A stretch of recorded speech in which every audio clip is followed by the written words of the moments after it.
Assalamualaikum warahmatullahi wabarakatuh.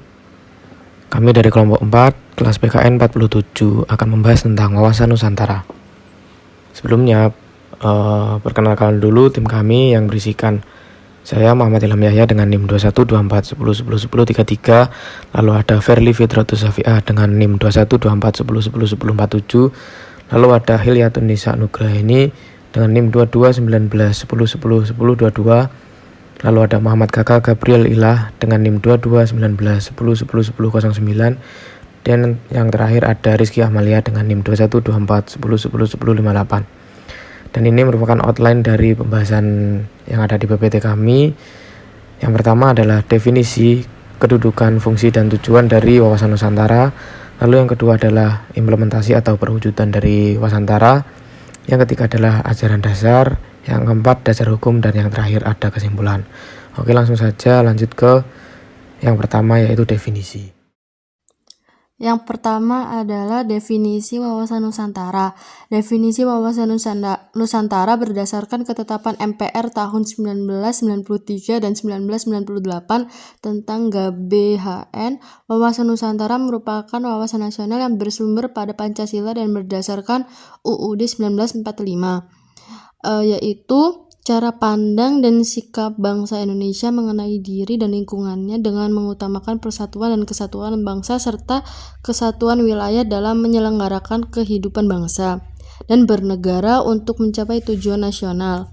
Sebenarnya wawasan kebangsaan Indonesia itu sudah dicetuskan oleh seluruh pemuda Indonesia dalam suatu tekad pada tahun 1928 yang dikenal dengan sebutan Sumpah Pemuda, yang intinya bertekad untuk bersatu dan merdeka dalam wadah sebuah negara kesatuan Republik Indonesia. Seharusnya untuk menghadapi keadaan negara yang serba sulit sekarang ini, bangsa Indonesia mulai bangkit bersatu mengatasi masalah bangsa secara bersama-sama. Dalam penerapan wawasan Nusantara ini harusnya tercermin pada pola dan tindak yang senantiasa mendahulukan kepentingan bangsa dan negara daripada kepentingan pribadi atau kelompok. Dengan kata lain, wawasan Nusantara menjadi pola yang mendasari cara berpikir, bersikap, dan bertindak dalam rangka menghadapi berbagai masalah yang menyangkut kehidupan berbangsa dan bernegara. Yang kedua yaitu kedudukan dan fungsi wawasan Nusantara. Wawasan Nusantara berkedudukan sebagai landasan visional dalam menyelenggarakan kehidupan nasional, sedangkan fungsi dari wawasan Nusantara itu sendiri sebagai rambu-rambu dalam menentukan setiap kebijakan, keputusan, dan tindakan dalam kehidupan nasional. Tujuan wawasan Nusantara itu untuk mewujudkan nasionalisme yang tinggi di segala aspek kehidupan rakyat Indonesia yang lebih mengutamakan kepentingan nasional daripada kepentingan individu dan kelompok ataupun daerah. Di sini saya akan menjelaskan mengenai wawasan Nusantara sebagai konsep persatuan bangsa. Yang pertama yaitu wawasan Nusantara sebagai penjabaran Pancasila. Falsafah Pancasila diyakini sebagai pandangan hidup bangsa Indonesia yang sesuai dengan aspirasinya. Keyakinan ini dibuktikan dalam sejarah perjuangan bangsa Indonesia sejak awal proses pembentukan Negara Kesatuan Republik Indonesia sampai sekarang.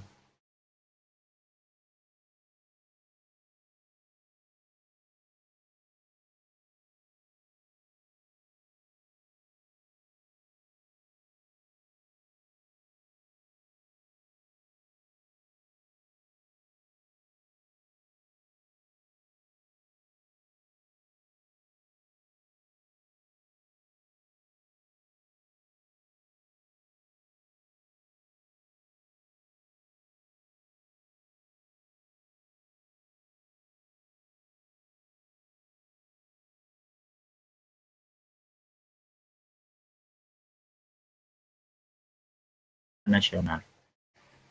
Yang kedua yaitu perwujudan wawasan Nusantara sebagai satu kesatuan sosial budaya. Di sini akan dijelaskan menjadi 2 poin. Poin yang pertama yaitu masyarakat Indonesia adalah satu bangsa yang harus memiliki kehidupan serasi dengan tingkat kemajuan yang merata dan seimbang sesuai dengan kemajuan bangsa Indonesia. Yang kedua yaitu budaya Indonesia pada hakikatnya adalah satu kesatuan dengan corak ragam budaya yang mengembangkan kekayaan budaya bangsa. Budaya Indonesia tidak menolak nilai-nilai budaya asing asalkan tidak bertentangan dengan nilai budaya bangsa sendiri dan hasilnya dapat dinikmati dan dirasakan oleh masyarakat Indonesia. Perwujudan wawasan Nusantara sebagai satu kesatuan ekonomi. Yang pertama, kekayaan di wilayah Nusantara, baik potensial maupun efektif, adalah modal dan milik bersama untuk memenuhi kebutuhan wilayah Indonesia secara merata. Yang kedua, tingkat perkembangan ekonomi harus seimbang dan serasi di seluruh daerah tanpa mengabaikan ciri khas yang dimiliki oleh masing-masing daerah. Yang ketiga, kehidupan perekonomian di seluruh wilayah Nusantara diselenggarakan sebagai usaha bersama dengan asas kekeluargaan dalam sistem ekonomi kerakyatan untuk sebesar-besarnya kemakmuran rakyat. Selanjutnya di sini yang ketiga yaitu perwujudan wawasan Nusantara sebagai satu kesatuan sosial budaya. Yang pertama, masyarakat Indonesia adalah satu bangsa yang harus memiliki kehidupan serasi dengan tingkat kemajuan yang merata dan seimbang sesuai dengan kemajuan bangsa.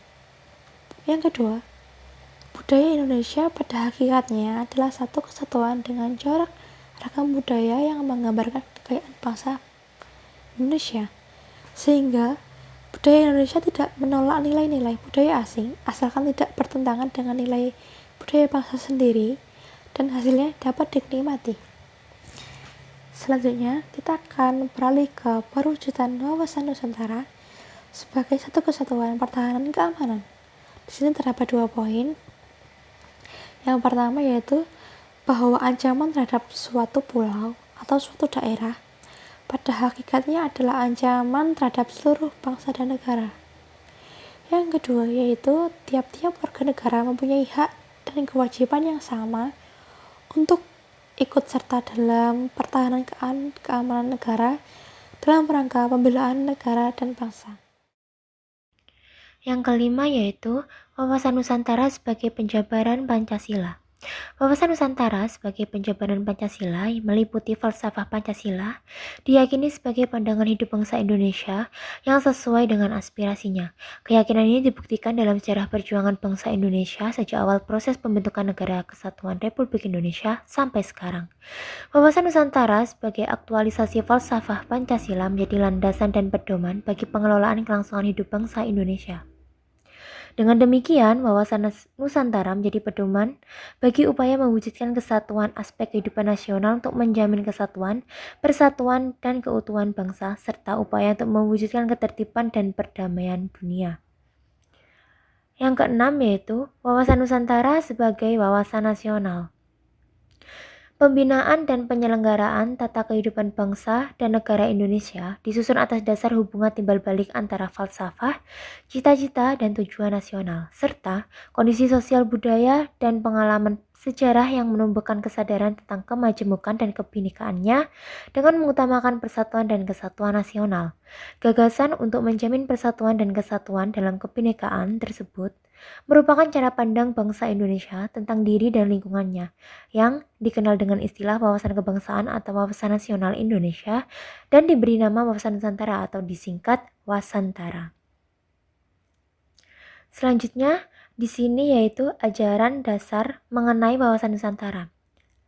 Landasan dasar mengenai wawasan Nusantara ini terdapat 2 yaitu landasan ideal Pancasila yang diakui sebagai ideologi dan dasar negara yang dirumuskan dalam pembukaan Undang-Undang Dasar 1945 yang telah mencerminkan nilai-nilai keseimbangan, keserasian, keselarasan, persatuan dan kesatuan, kekeluargaan, kebersamaan, dan kearifan dalam membina kehidupan nasional.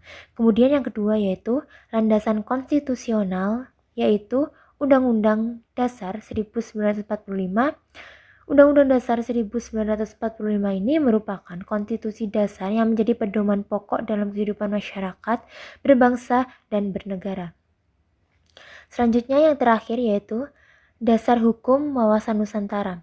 Dasar hukum wawasan Nusantara diterima sebagai konsepsi politik kewarganegaraan yang tercantum dalam dasar-dasar hukum.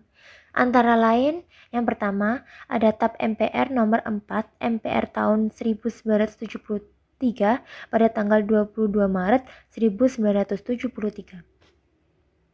Kemudian yang kedua ada TAP MPR nomor 4 tahun 1978 bulan 22 Maret mengenai GBHN, dan yang terakhir TAP MPR nomor 2 kemudian tahun 1983 yang ada pada tanggal 12 Maret 1983. Kesimpulan, wawasan Nusantara bermanfaat sebagai nilai yang menjiwai segenap peraturan perundang-undangan yang berlaku pada setiap lapisan di seluruh wilayah negara, sehingga menggambarkan perilaku, paham, serta semangat kebangsaan yang tinggi, yang menjadi identitas bangsa Indonesia. Lalu tingkat keberhasilan dari aktualisasi konsepsi Wasantara itu bergantung pada kesadaran dan kemauan seluruh rakyat, utamanya bagi para penyelenggara negara. Sekian dari kelompok kami, mohon maaf apabila masih banyak kekurangan. Wassalamualaikum warahmatullahi wabarakatuh.